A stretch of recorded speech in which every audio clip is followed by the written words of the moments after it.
na parte de quinta-feira. Literal ou simbólico? Como podemos saber se uma profecia deve ser entendida de forma simbólica ou literal? Quando é simbólica, a própria Bíblia explica o simbolismo. Ela interpreta o símbolo. Mas quando a Bíblia não dá nenhuma interpretação do símbolo, então nós devemos agir como Guilherme Miller agiu. Para Guilherme Miller, quando não existia a interpretação bíblica daquele símbolo, então ele aceitava como sendo literal. Quando estudamos as profecias, uma das principais questões com as quais lidamos é como determinar se algum texto deve ser entendido de modo literal ou simbólico. Como saber se o autor usou uma linguagem simbólica e como descobrir o que esse símbolo representa? A principal maneira de descobrir isso é analisando como os símbolos ou figuras são usados ao longo de toda a Bíblia, em vez de observar como são entendidos em nossa época. Por exemplo, alguns concluíram que o símbolo do urso, em Daniel capítulo 7, representa a Rússia, porque o urso é um símbolo da Rússia em nossos dias. Porém, queridos, a profecia de Daniel capítulo 7 mostra claramente que o urso representa a Medo-Pérsia. Daniel capítulo 7 mostra 4 animais. Primeiro o leão representando Babilônia, o urso representando a Medo-Pérsia e o leopardo a Grécia, então o animal terrível com 10 chifres representando o Império Romano. Vamos ler essas passagens seguintes, permitindo que a Bíblia interprete a si mesma. Que símbolo profético aparece em cada grupo de passagens e o que esse símbolo representa segundo a própria Bíblia? Vamos ler primeiramente Daniel capítulo 7, verso 7. Depois disto, eu continuava olhando nas visões da noite, e eis aqui o quarto animal, terrível e espantoso, e muito forte, o qual tinha dentes grandes de ferro. Ele devorava e fazia em pedaços e pisava aos pés o que sobejava. Era diferente de todos os animais que apareceram antes dele, e tinha 10 chifres. E agora Daniel capítulo 8, verso 3. E levantei os meus olhos, e vi, eis que um carneiro estava diante do rio, o qual tinha 2 chifres. E os 2 chifres eram altos, mas um era mais alto do que o outro, e o mais alto subiu por último. E agora leia também Daniel 7, 24. E quanto aos 10 chifres, daquele mesmo reino se levantarão 10 reis. E depois deles se levantará outro, o qual será diferente dos primeiros, e abaterá a 3 reis. Conforme esses 3 textos que nós lemos, Daniel 7, 7, Daniel 8, verso 3, Daniel 7, 24, nós vimos que os chifres representam reis ou reinos. Lemos também em Apocalipse 1, 16. Aqui diz: e ele tinha na sua destra 7 estrelas, e da sua boca saía uma aguda espada de 2 fios, e o seu rosto era como o sol, quando na sua força resplandece. Uma aguda espada saía da boca de Jesus Cristo. O que é essa espada?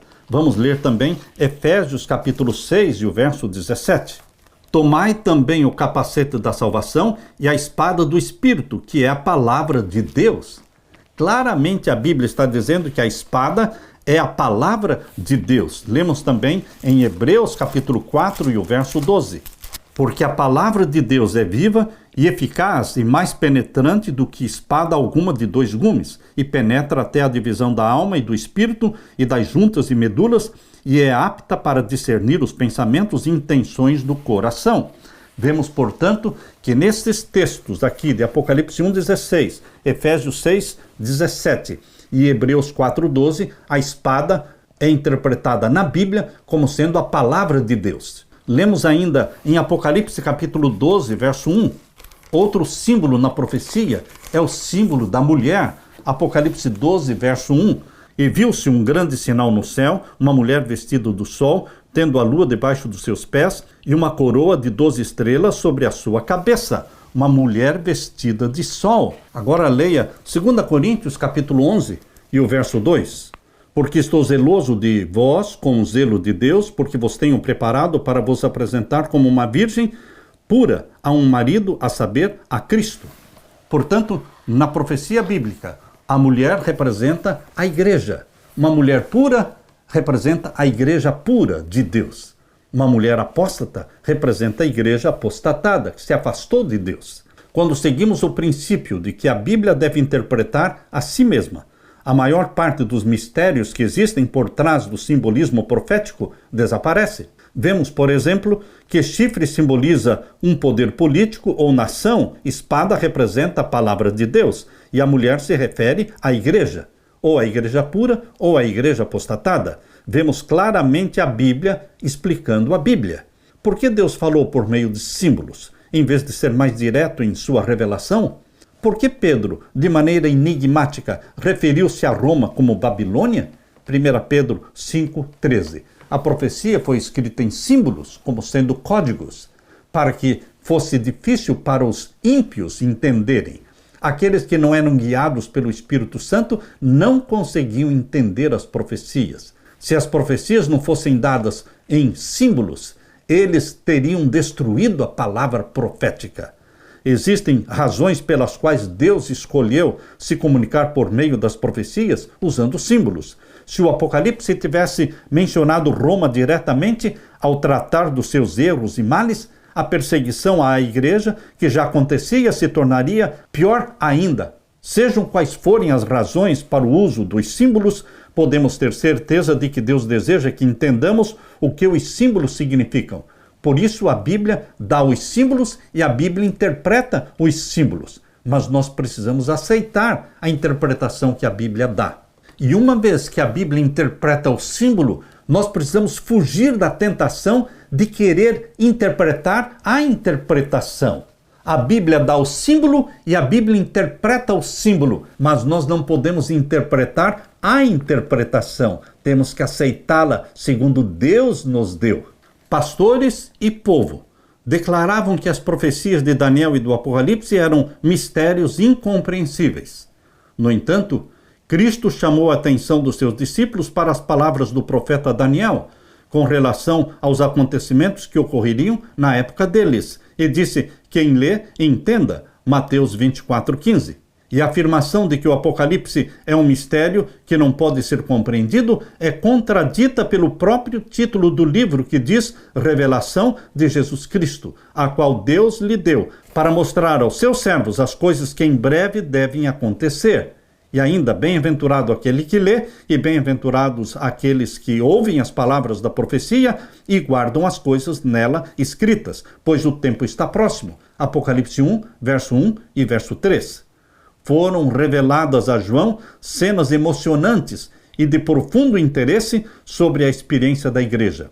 Ele viu a posição, viu os perigos, os conflitos e o livramento final do povo de Deus. Registrou as últimas mensagens que farão amadurecer a seara da terra, tanto os feixes para o celeiro celestial, quanto os para o fogo da destruição. Assuntos de suma importância lhe foram desvendados, especialmente para a última igreja.